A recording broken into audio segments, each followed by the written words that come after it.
Hi and welcome to the channel.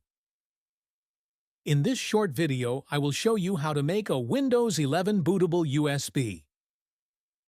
Go to Microsoft's website using the link in the description and download the Media Creation tool. Once the download is complete, open the file from your Downloads folder and follow the setup instructions.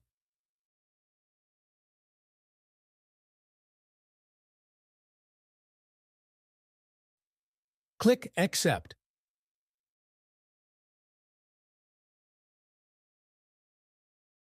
Then choose your preferred language and click Next. Insert a USB drive into your computer. Click Next. Select the USB drive and click Next again. Wait for the tool to download and create the installation media. This will take some time.